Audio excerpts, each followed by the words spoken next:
요즘 세상에는 믿기 어려운 일들이 참 많습니다. 안정된 삶을 꿈꿨던 선택이 오히려 나락으로 떨어지는 계기가 되기도 하고, 기대했던 미래가 순식간에 무너져 내리기도 하죠. 오늘의 이야기는 그 중에서도 믿기 어려운 반전의 순간을 담고 있습니다. 저는 한때 많은 사람들이 부러워하는 삶을 살았습니다. 퇴직금과 평생 모은 적금, 그리고 대출까지 보태 작은 상가 건물을 산 뒤 월세로 편하게 살겠다는 꿈을 꾸었죠. 친구들에게 이제 일 안 하고 월세로 산다며 자랑하던 순간이 지금도 생생합니다. 하지만 현실은 상상과 달랐습니다. 공실은 늘어났고 대출 이자와 관리비는 눈덩이처럼 불어났습니다. 건물은 결국 경매로 넘어갔고 가족들마저 떠나고 말았습니다. 그리고 지금 건물주에서 건물 청소부로 일하고 있습니다. 매일 아침 빗자루를 들고 복도를 쓸며 문득 생각합니다. 내가 어쩌다 이렇게까지 되었을까? 평생의 노력을 쏟아부은 선택이 왜 이렇게 돌아왔을까요? 건물주였던 제가 도대체 무슨 이유로 건물 청소부가 되었는지 오늘의 이야기를 통해 확인해 보시죠. 지금 시작합니다. 영상을 시청하시기 전 구독과 좋아요를 눌러주시면 더 좋은 영상 제작에 정말 큰 힘을 얻을 수 있어요. 진심으로 부탁드립니다. 안녕하세요. 저는 김태식입니다. 제 아내 박미영과 저는 평생 성실하게 살아왔습니다. 저는 대기업에서 25년간 일하며 가정을 책임졌고, 아내는 중견기업에 다니며 가게의 보탬이 되어 주었죠. 우리 둘 다 남부럽지 않게 살았다고 생각했지만 나이가 들수록 노후 걱정이 늘었습니다. 우리처럼 이렇게 열심히 사는 사람도 노후가 걱정이라니 진짜 세상 살기 힘들어. 퇴근 후 아내와 식탁에 앉아 있으면 늘 이런 이야기가 나왔습니다. 회사에는 명예퇴직 바람이 불고 있었고 저는 고민에 빠졌습니다. 내가 지금 퇴직하는 게 맞는 걸까? 아니면 조금 더 버텨야 할까? 그런데 퇴직을 한다면 그 후엔 뭘 해야 하지? 퇴직금과 적금을 합쳐도 자녀, 결혼 비용과 노후를 동시에 충족하기엔 턱없이 부족해 보였습니다. 그날 밤도 뒤척이며 생각했어요. 이대로라면 몇 년 후에는 노후 자금을 까먹으며 살아야겠지. 그런데 진짜 이게 최선일까? 그러던 어느 날 저녁을 먹으며 TV 뉴스를 보다가 눈이 번쩍 뜨이는 소식을 접했습니다. 여보, 요즘 연예인들 건물 투자해서 대박 났다는 얘기 들었지? 우리도 건물 하나 사면 월세 받아서 편하게 살 수 있어. 당신 진심이야? 건물주가 아무나 되는 줄 알아? 괜히 잘못 투자했다가 돈 다 날리면 어쩌려고 그래? 저는 숟가락을 내려놓고 진지하게 아내를 설득했습니다. 명퇴금이랑 우리가 모아둔 적금의 나머지는 대출 받으면 충분히 가능할 것 같아. 그리고 당신도 이번 기회에 명퇴하면 우리 자금이 더 넉넉해지잖아. 건물 하나만 있으면 평생 월세로 먹고 살 수 있어. 얼마나 좋아? 당신 부동산이 그렇게 쉬운 줄 알아? 실패한 사람도 얼마나 많은데. 잘못해서 손해보면 우리 노후는 어떻게 되는 건데? 저는 고개를 끄덕이며 다정하게 말을 이었습니다. 여보, 이번엔 달라. 수도권 신도시에 상가 건물이 하나 있는데 중개인 말로는 임대도 꽉 차 있고 수익률도 좋대. 게다가 요즘 신도시 개발이 활발해서 앞으로 값이 더 오른대. 월세도 늘고 투자한 자산도 늘고 노후 대비는 걱정 없을 거야. 우리도 한번 해보자. 그래, 당신 말이 맞으면 좋겠지. 근데 내가 다 알아보고 하는 거야. 이게 우리 인생을 바꿀 기회라고. 아내는 끝내 한숨을 쉬며 고개를 끄덕였습니다.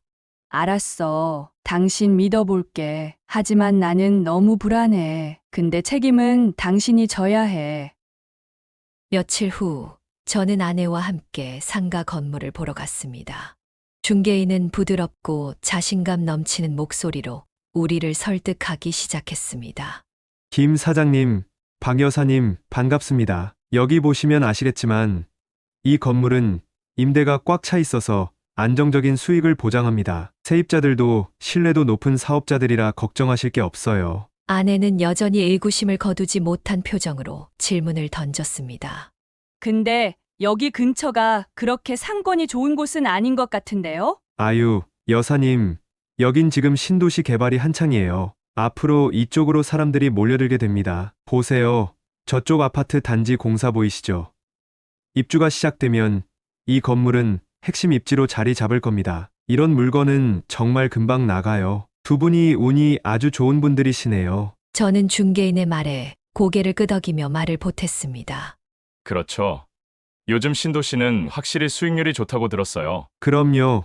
김 사장님, 이런 물건은 두 번 다시 나오기 힘듭니다. 지금이 절호의 찬스입니다. 세입자도 튼튼하고 매매가는 이미 시장에서 경쟁력 있어요. 몇 년 후에 되파시기만 해도 수억은 손에 넣으실 수 있어요. 조금만 고민하셔도 놓치실지도 몰라요. 아내는 저를 흘끗 쳐다보며 작은 목소리로 말했습니다. 이거 진짜 괜찮은 건 맞겠지? 괜히 덜컥 계약했다가. 여보, 걱정하지 마. 중개인도 이렇게 확신하잖아. 우리가 큰 기회를 잡는 거야. 박 여사님, 제가 이렇게 말씀드릴게요. 이 건물은 노후 대비로 완벽한 선택입니다. 월세로 안정적인 현금 흐름이 생기고 몇 년 후 매매가가 오르면 자본 이득까지 챙길 수 있습니다. 아내는 깊은 한숨을 내쉬며 제 손을 꼭 잡았습니다. 그럼 해보자. 근데 정말 후회 안 하게 해줘. 결국 저는 계약서에 사인했고 그날 밤 저희 부부는 고깃집에서 작은 축하 파티를 열었습니다. 소주잔을 기울이며 저는 아내의 손을 잡고 기쁨을 나눴습니다. 여보, 우리가 드디어 건물주가 됐어. 평생 이렇게 고생한 보람이 있는 거야. 이제부터는 걱정 없는 인생을 살 수 있을 거야. 그래, 당신 말대로 잘 됐으면 좋겠어. 하지만 집으로 돌아오는 길, 아내는 조용히 한숨을 쉬며 속삭였습니다. 우리가 정말 잘한 걸까? 왠지 불안한데. 여보, 그런 생각은 하지 마. 이제부터 우리 인생은 달라질 거야. 나만 믿어. 그날 밤 저는 가슴이 벅차 잠들었지만 아내는 깊은 한숨을 쉬며 뒤척였습니다. 그녀의 불안감이 단순한 피로 때문인지 아니면 본능적인 경고였는지는 그땐 알 수 없었습니다. 처음 1년 동안은 정말 모든 것이 순조로웠습니다. 매달 들어오는 월세는 저희 부부에게 큰 안정감을 주었고 저는 건물주가 되었다는 자부심에 가슴이 벅찼어요. 가끔 은행 잔고를 확인하며 흐뭇한 미소를 짓곤 했습니다. 어느 날 오랜만에 친구들과 술자리를 가졌습니다. 저는 건물주가 된 이야기를 꺼내며 술잔을 높이 들었습니다. 이제 난 월세로 먹고 사는 건물주라니까.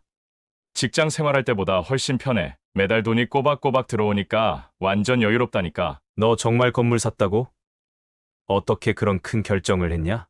명퇴하고 적금이랑 대출 껴서 샀지. 내가 한번 해보자는 생각에 도전했는데 이게 신의 한 수였다니까. 건물 하나만 있으면 노후 걱정도 없고 진짜 편하다. 형수님은 뭐라 안 하시고 부동산은 실패하면 진짜 큰일 나는 거잖아. 우리 미영이 처음엔 반대했지. 근데 지금은 나한테 고맙다고 할걸?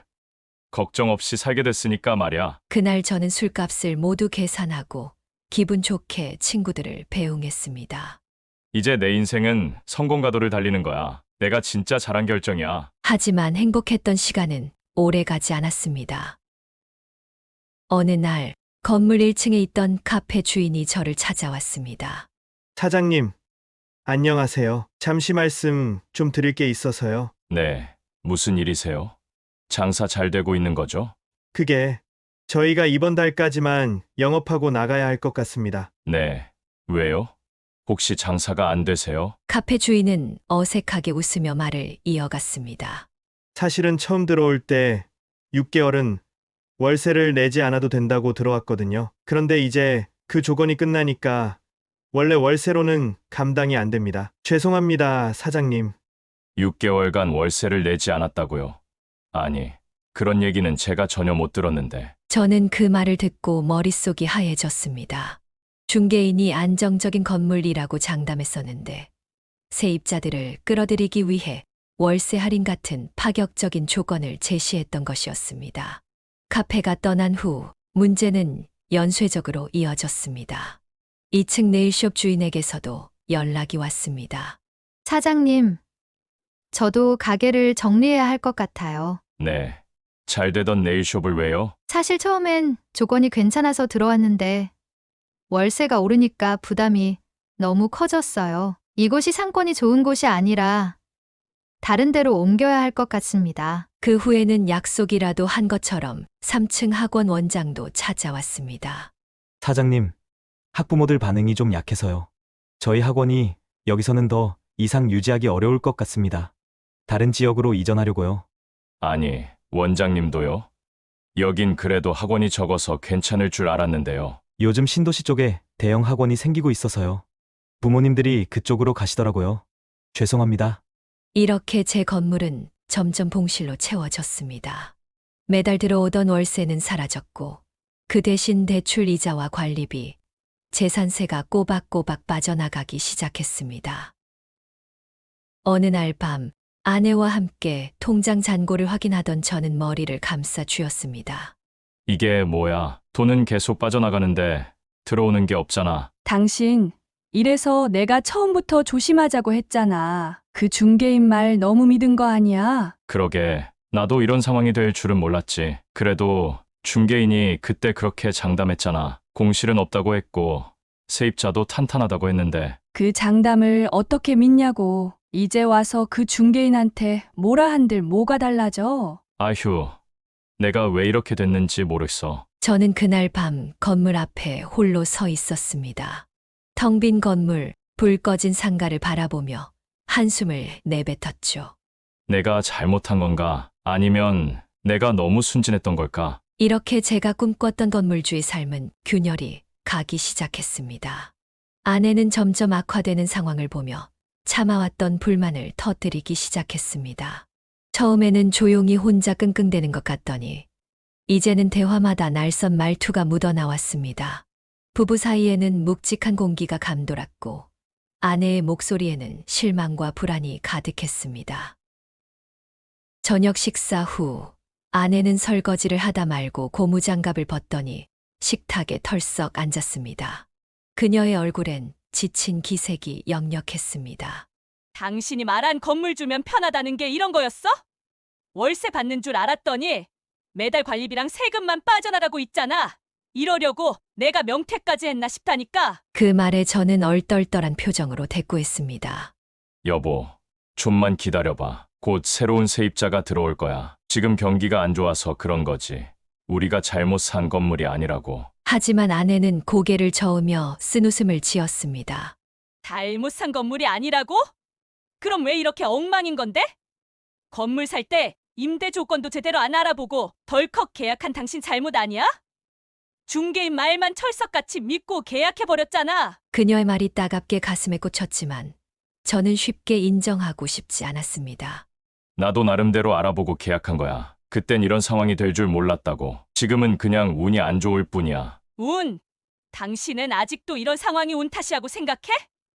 우리 돈은 바닥으로 가고 있는데 무슨 운이야? 앞으로 길고 긴 노후는 어떻게 할 거야? 아내는 더 이상 말을 이어가지 않고 방으로 들어가 버렸습니다. 저는 텅 빈 식탁 앞에서 혼자 숟가락을 만지작거리며 깊은 한숨을 내쉬었습니다. 며칠 후 큰아들이 저를 찾아왔습니다. 저를 부르는 목소리가 평소와는 달리 조심스러웠습니다. 아빠, 요즘 우리 집 분위기가 좀 이상한 것 같아요. 무슨 문제 생긴 거예요? 저는 놀란 표정으로 웃어 보이며 태연하게 대답했습니다. 문제라니. 무슨 소리야. 별일 없어. 그냥 요즘 아빠가 좀 바빠서 그래. 근데 엄마랑 아빠가 자꾸 말다툼하시는 것도 그렇고 전에 통장 얘기하시는 것도 들었는데 돈 문제 생긴 거 아니에요? 그의 말이 끝나자마자 제 머릿속은 복잡해졌습니다. 큰아들은 요즘 취업 준비로 바쁜데 가정 문제까지 느끼고 있었던 겁니다. 하지만 저는 아무렇지 않은 척했습니다. 아니야. 그런 거 전혀 없으니까 걱정하지 마. 그냥 건물 관리가 생각보다 복잡해서 그래. 진짜 괜찮은 거죠? 저 사실 대학원 진학을 고민하고 있었거든요. 근데 지금 상황에서 말 꺼내기가 좀 그래서. 그 말을 듣는 순간 저는 가슴이 철렁 내려앉았습니다. 대학원 진학에 드는 돈을 감당할 여력이 없었거든요. 하지만 저는 겉으로는 태연하게 웃으며 대답했습니다. 그거야. 내가 하고 싶으면 해야지. 아빠가 알아서 다 해결할 테니까 너는 걱정 말고 준비해. 진짜요? 그러면 저 믿고 시작해도 되죠? 그럼 아빠가 뭐든지 다 알아서 할 테니까 너는 신경 쓰지 마. 큰아들은 고개를 끄덕이며 방으로 들어갔습니다. 하지만 그의 뒷모습을 보며 저는 묵직한 책임감에 마음이 눌렸습니다. 상황은 점점 악화되고 있었습니다. 아내는 날이 갈수록 지쳐 보였고 아이들의 질문도 잦아졌습니다. 저 혼자 해결해 보겠다고 버티던 시간들이 오히려 문제를 키운 것 같았습니다. 결국 인터넷에서 우연히 발견한 건물주 모임에 가보기로 결심했습니다. 모임의 취지는 상가 운영의 어려움을 나누고 해결책을 찾는 자리라고 적혀 있었습니다. 속으로는 정말 도움이 될까라는 회의감도 있었지만 더는 혼자 감당하기 힘든 상황이었습니다. 모임이 열리는 날, 저는 말끔한 셔츠를 차려입고 아내에게는 알리지 않은 채 모임 장소로 향했습니다. 여기서라도 답을 찾지 못하면 더는 방법이 없을지도 몰라. 도착한 장소는 중년 남성들로 가득했습니다. 모두 저와 비슷한 고민을 안고 있는 듯한 얼굴들이었죠. 회의실 안에서는 누군가 상가 관리에 대한 문제를 발표하고 있었고, 다른 한쪽에서는 공실 문제를 토로하는 목소리가 들렸습니다. 그 중에서도 눈길을 끈 사람은 박종수 씨였습니다. 한쪽 테이블에 앉아 나지막한 목소리로 자신의 이야기를 나누던 그는 주변 사람들에게 진지하게 조언을 건네고 있었습니다. 그의 목소리에는 경험에서 우러나오는 무게감이 느껴졌습니다. 모임이 끝난 후 저는 용기를 내어 박종수 씨에게 다가갔습니다. 안녕하세요, 박 사장님. 아까 말씀하신 게 제 상황이랑 너무 비슷해서 혹시 시간 괜찮으시면 더 얘기 좀 들을 수 있을까요? 아이고, 김 사장님. 별 얘기를 다 했죠? 그런데 요즘 같은 때 건물주들 다 힘듭니다. 앉으세요. 같이 얘기 나눕시다. 그는 담배를 꺼내며 이야기를 시작했습니다. 연기가 천천히 피어오르는 동안 그의 표정에는 회한이 가득했습니다. 제가 한창 때는 지역에서 제일 잘 나가는 건물주였어요. 건물 세 채를 갖고 있었거든. 한때는 세입자들 줄을 서서 받았지. 새 채나요? 대단하신데요. 대단하긴. 그랬던 내가 지금은 빚 갚느라 허덕이는 신세예요. 세 채 중 두 채는 팔아넘겼고 마지막 한 채는 결국 은행이 가져갔지. 그의 목소리에는 후회가 섞여 있었습니다. 공실이 시작되면 끝이 없어요. 하나둘 나가기 시작하면 그 빈자리 메우기가 얼마나 힘든지 몰라요. 상권이 죽으면 방법이 없습니다. 그의 이야기를 듣는 내내 저는 묘한 긴장감에 사로잡혔습니다. 내 상황도 비슷하다는 생각이 머리를 떠나지 않았습니다. 박종수 씨는 담배를 비벼 끄며 저를 똑바로 바라봤습니다. 김 사장님 건물도 공실이 꽤 된다고 하셨죠? 네, 지금 세입자가 거의 다 나가서 이제 겨우 한두 곳만 유지하고 있어요. 그럼 월세 조건을 낮추든지 아니면 초기 입점 조건을 더 좋게 내세워야 해요. 공실이 더 오래가면 관리비며 대출 이자가 다 사장님 몫이 되는 거잖아요. 월세를 낮추면 대출 이자를 감당하기 어려워질 텐데요. 지금도 빠듯해서요. 공실로 두는 게 더 큰 문제죠. 관리비만 나가고 건물 이미지는 점점 나빠지니까. 그는 잠시 말을 멈추고 제 표정을 살폈습니다. 김 사장님 건물이 신도시 근처라면서요. 그런데 신도시는 신도시 안에서 다 해결돼요. 그 안에 대형 쇼핑몰이고 뭐고 다 있으니까 사람들은 굳이 밖으로 안 나옵니다. 사장님 건물 위치가 좀 애매한 거죠. 그의 말에 저는 당황했지만 곧 반박했습니다. 그래도 신도시가 개발되면서 주변 상권도 좋아질 거라고 들었는데요. 조금만 기다리면 좋아질 거라고. 기다린다고 해결되지 않아요. 저도 처음엔 그랬거든요. 기다리면서 월세 안 깎고 버텼죠. 근데 그게 제일 큰 실수였어요. 세입자를 끌어들이려면 빠르게 결단을 내려야 해요. 아니면 결국 나중에는 더 큰 손해를 보게 됩니다. 박종수 씨의 말은 현실적이었지만 쉽게 받아들여지지 않았습니다. 건물주로서의 자부심과 자존심이 제 발목을 잡고 있었죠. 그래도 저는 조금 더 기다려볼 생각입니다. 지금 경기가 안 좋으니까 상황이 나아지면 다시 좋아질 거라고 믿고 싶어요. 김 사장님, 그 믿음이 오히려 발목을 잡을 수도 있어요.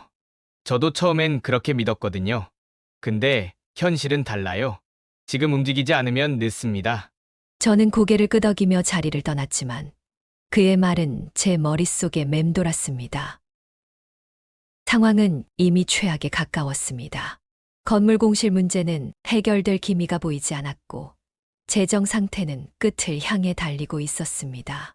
아내와의 갈등은 깊어졌고 저는 그나마 희망이라 여겼던 건물조차 제대로 관리하지 못하고 있었습니다. 그러던 중 예상치 못한 일이 터졌습니다. 그날은 평소처럼 관리업체로부터 건물 정기 점검 결과를 기다리던 중이었습니다. 그런데 점검 결과 대신 긴급 전화를 받게 되었습니다. 사장님, 큰일 났습니다. 건물 외벽에서 타일이 떨어졌는데 행인이 다쳤습니다. 뭐라고요? 행인을 다쳤다고요? 지금 상황이 어떤 겁니까? 지나가던 분이 손목 골절상을 입고 병원으로 이송됐습니다. 사장님이 빨리 오셔야 할 것 같습니다. 저는 급히 사고 현장으로 달려갔습니다. 도착하자 바닥에는 부서진 타일 조각들이 널려 있었고 경찰과 구경꾼들로 주변이 어수선했습니다. 사고를 당한 중년 남성은 이미 병원으로 옮겨졌고 그의 가족이 저를 기다리고 있었습니다. 사장님, 이런 일이 벌어졌는데 보험은 드러났겠죠. 네, 보험이라니. 그 순간 머리가 하얘졌습니다. 건물을 매입할 당시 보험을 가입해야 한다는 말을 들었던 기억이 어렴풋이 떠올랐지만 그 뒤로 바쁘다는 핑계로 잊어버렸던 겁니다. 저는 당황하며 얼버무렸습니다. 그게 제가 보험 가입을 못했습니다. 정말 죄송합니다. 피해 보상은 제가 전적으로 책임지겠습니다. 하지만 피해자 가족의 표정은 분노로 일그러졌습니다. 보상을 하겠다고요? 이게 병원비만 낼 일입니까? 손해배상 청구 소송을 할 겁니다. 이 건물 관리 상태를 보면 말 다 했습니다. 저는 더 이상 변명하지 못한 채 고개를 떨구었습니다. 피해자 측은 손해배상 청구 소송을 제기했습니다. 재정적으로 이미 바닥이 난 상태였던 저는 결국 큰 금액의 합의금을 지불해야 했습니다. 변호사와의 상담 자리에서 그는 냉정하게 현실을 짚어줬습니다. 사장님, 이번 사고는 보험에 가입하지 않은 부분이 큰 문제였습니다. 이런 경우 합의금 외에 추가 비용이 발생할 가능성도 있습니다. 그럼 저는 어떻게 해야 합니까?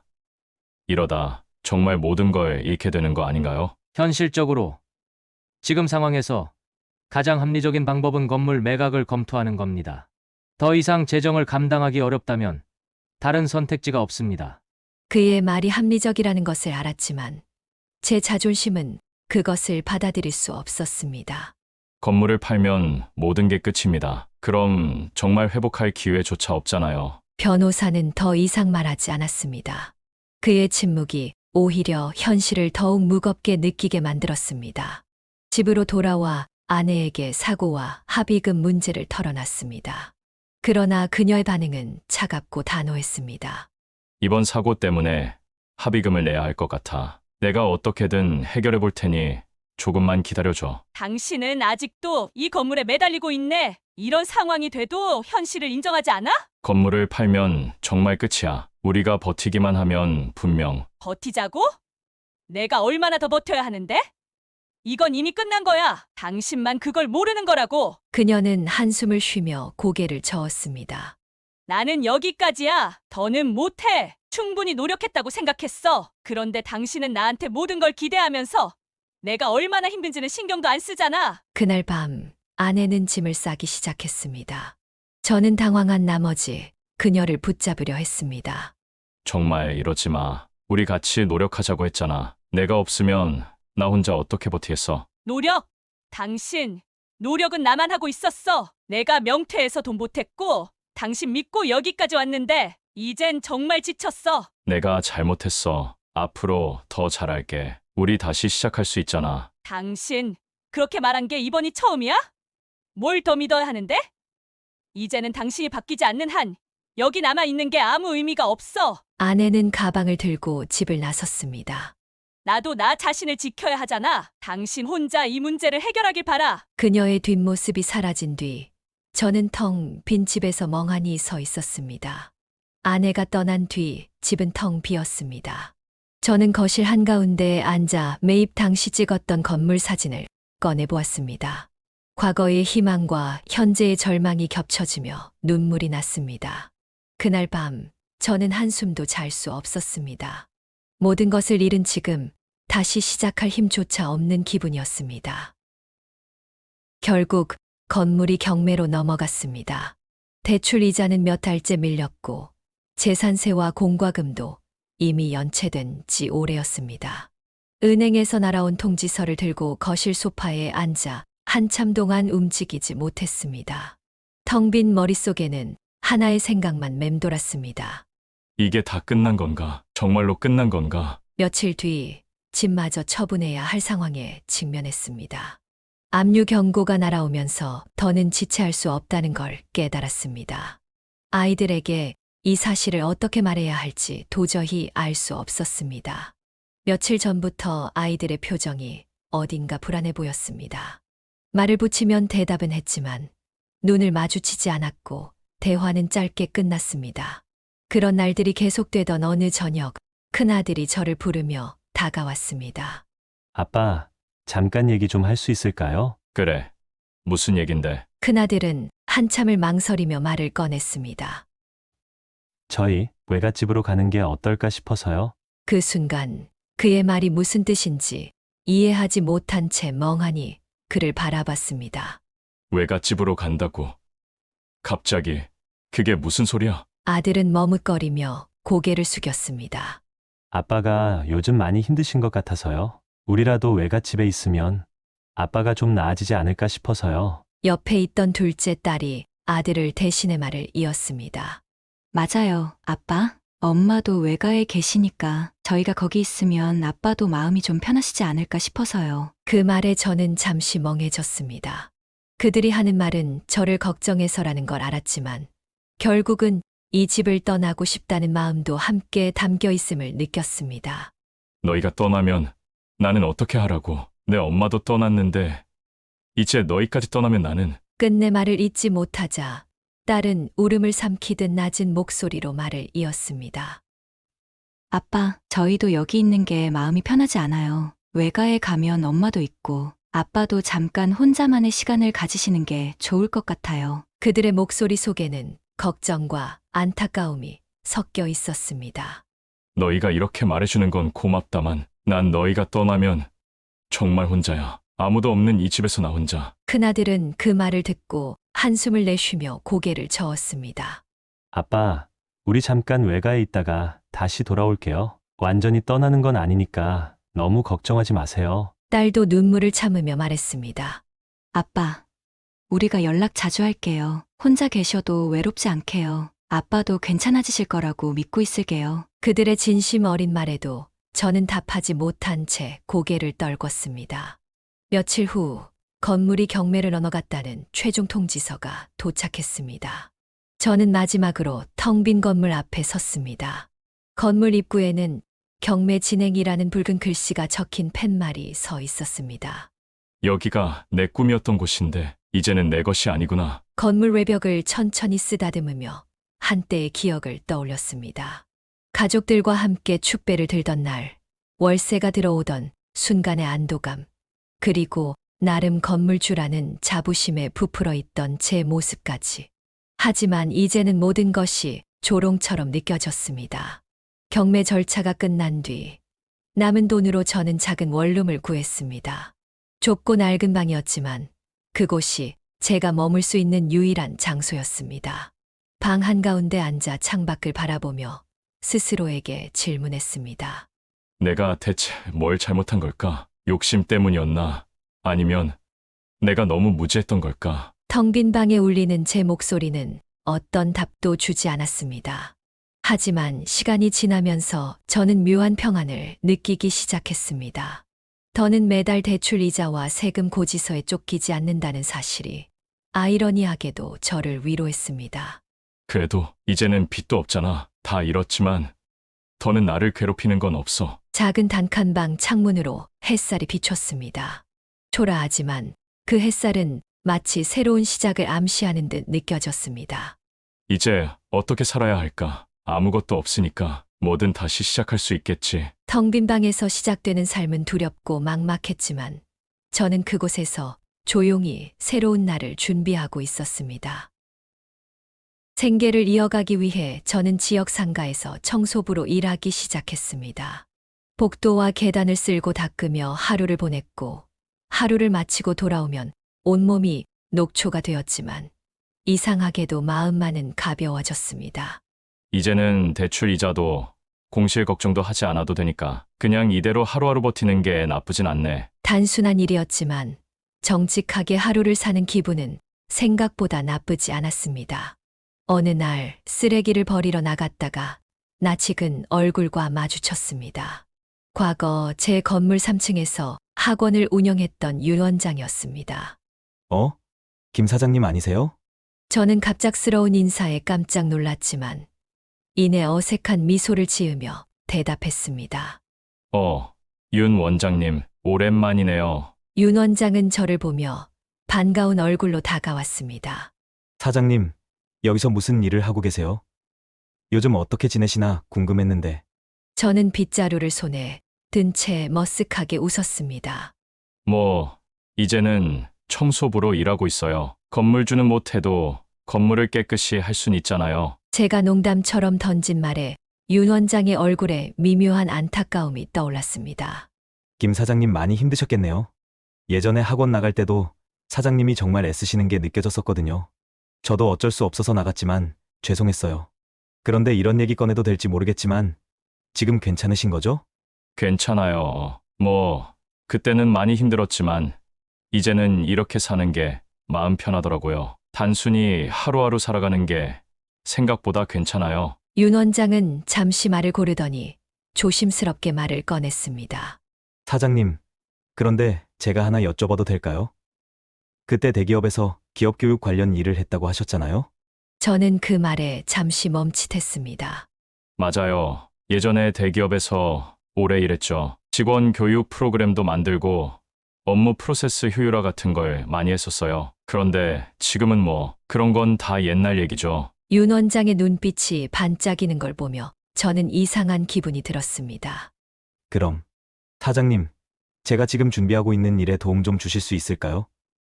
사실 제가 요즘 새로운 교육 사업을 준비 중인데 운영 방식이나 콘텐츠를 체계적으로 만드는 게 너무 어렵거든요. 사장님 경험이 딱 필요한 상황이에요. 저는 당황한 나머지 한동안 말을 잇지 못했습니다. 내가요?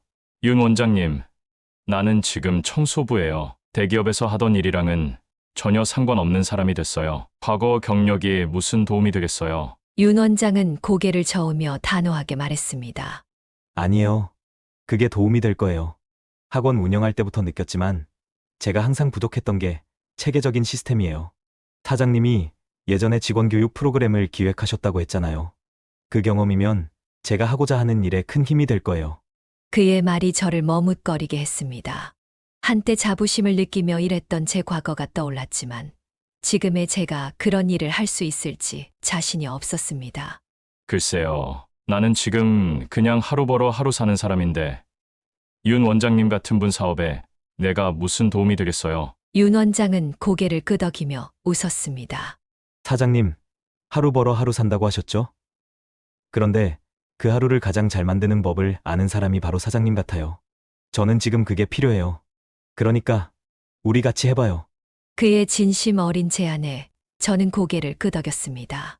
그래요. 내가 얼마나 도움이 될진 모르겠지만 그래도 도와볼게요. 함께 해봅시다. 윤 원장은 활짝 웃으며 손을 내밀었습니다. 사장님, 정말 감사합니다. 이번엔 제가 사장님께 배울 차례네요.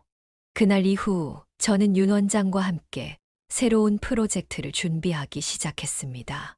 과거의 대기업에서 쌓았던 경험들이 하나씩 떠오르며 그의 사업에 작은 힘을 보탤 수 있다는 사실이 어딘가 뿌듯했습니다.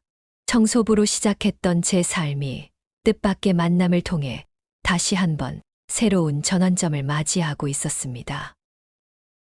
윤 원장과 함께 시작한 교육 사업은 제 삶에 예상치 못한 변화를 가져왔습니다. 윤 원장은 온라인 강의 플랫폼을 통해 학생들을 모집했고, 저는 행정과 운영을 맡아 그의 일을 돕고 있었습니다. 사업은 아직 초기 단계라 소박했지만 저에게는 이 일이 무엇보다 소중했습니다. 매일 한 발짝씩 앞으로 나아간다는 사실이 저를 살아있게 만들었습니다. 하루는 윤 원장이 커피 2잔을 들고 제 책상으로 다가왔습니다.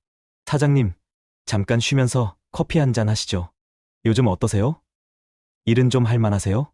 할만하다 못해 재밌어지고 있어요. 하루하루 무언가에 집중할 수 있다는 게 이렇게 좋은 건 줄 몰랐어요. 윤 원장은 커피를 내려놓으며 환히 웃었습니다. 그런 말씀 들으니까 제가 다 뿌듯하네요. 그런데 사장님, 예전엔 왜 그렇게 건물에 집착하셨던 거예요? 지금의 사장님 보면 그때랑 완전히 다른 사람 같아서요. 그의 말에 저는 잠시 생각에 잠겼습니다. 건물에 집착했던 이유라. 솔직히 말하면 나도 잘 모르겠어. 그때는 그냥 건물주라는 타이틀이 주는 안정감이 필요했던 것 같아. 남들한테 인정받고 싶었던 마음도 있었을 테고. 윤 원장은 고개를 끄덕이며 진지한 목소리로 말했습니다. 그런 마음이 누구에게나 있긴 하죠. 저도 학원 운영할 때 잘 나가는 원장님처럼 보이고 싶었던 적이 많았거든요. 그런데 결국 그런 게 오래가진 않더라고요. 맞아. 그걸 나도 늦게 깨달았어. 결국 중요한 건 욕심 부리지 않고 하루하루를 정직하게 살아가는 거더라고. 지금처럼 말이야. 그날 저녁 일을 마치고 원룸으로 돌아왔습니다. 방 한쪽 책상 위에는 아이들이 떠나기 전 남긴 쪽지가 놓여 있었습니다. 아빠, 우리 연락 자주 해요. 밥도 잘 챙기시고요. 기다리고 있을게요. 저는 쪽지를 손으로 쓰다듬으며 깊은 한숨을 내쉬었습니다. 그래. 지금은 비록 혼자지만 이렇게 조금씩 자리를 잡다 보면 언젠가는 우리 가족이 다시 모일 수 있겠지. 작은 방 안에서도 아내와 아이들이 함께 웃는 모습을 떠올리면 마음 한편이 따뜻해졌습니다. 얼마 지나지 않아 아내로부터 전화 한 통이 걸려왔습니다. 여보, 잘 지내고 있지? 그래. 너희는 어때? 아내는 잠시 망설이더니 조심스레 물었습니다. 요즘 어떻게 지내고 있는지 궁금했어. 애들한테도 당신 소식을 전해줬더니 많이 좋아하더라. 나도 일자리를 찾았어. 예전만큼은 아니어도 조금 더 노력하면 우리 가족이 다시 모여 살 수 있을 거야. 그래. 나도 애들 생각 많이 해. 조금만 더 기다려줘. 내가 자리 잡으면 꼭 다시 다 같이 모이자. 그녀의 목소리에는 희미한 안도감이 담겨 있었습니다. 그래, 우리 기다릴게. 당신도 힘내. 전화가 끝난 뒤 저는 한동안 휴대폰을 내려놓지 못했습니다. 다시 가족과 함께할 날이 머지않았다는 생각에 마음이 차분히 따뜻해졌습니다. 요즘 저는 하루를 시작하며 스스로에게 이렇게 말합니다. 조금씩 자리 잡아가고 있잖아. 하루하루 최선을 다하면 분명 가족들과 함께 웃는 날이 올 거야. 그 믿음 하나만으로도 저는 살아갈 용기를 얻습니다. 가끔은 과거를 떠올립니다. 건물주였던 시절, 월세를 받으며 꿈꿨던 안정된 노후, 그리고 욕심과 무지로 무너져버린 순간들. 그때의 저는 남들 눈에 잘나 보이는 삶이 중요하다고 착각했었습니다. 지금은 알 것 같습니다. 행복은 거창한 성공이나 남들의 인정이 아니라 욕심 없이 하루를 열심히 살며 스스로를 위해 정직하게 살아가는 데 있다는 걸요. 그리고 사랑하는 가족과 함께할 날을 기다리며 작은 성취를 쌓아가는 데서 진정한 만족이 온다는 것도요. 제가 배운 건 단순합니다. 실패는 끝이 아니라 새로운 시작을 알리는 문이라는 것. 무언가를 잃었다고 해도 그 속에서 더 단단해지는 길을 찾을 수 있다는 사실입니다. 결국엔 다 괜찮아질 거야. 이 말을 믿으며 저는 오늘도 가족과 다시 만나 웃을 날을 기다리며 하루하루를 차근차근 쌓아가고 있습니다. 혹시 댓글로 여러분의 생각을 남겨주신다면 저에게도 큰 위로가 될 것 같아요. 아직 구독을 누르지 않으신 독자님들, 이제 그만 고민하시고 구독을 눌러주세요. 다음에 더 좋은 영상으로 감동과 만족을 안겨드릴게요. 저의 이야기에 함께 공감해 주셔서 정말 감사합니다.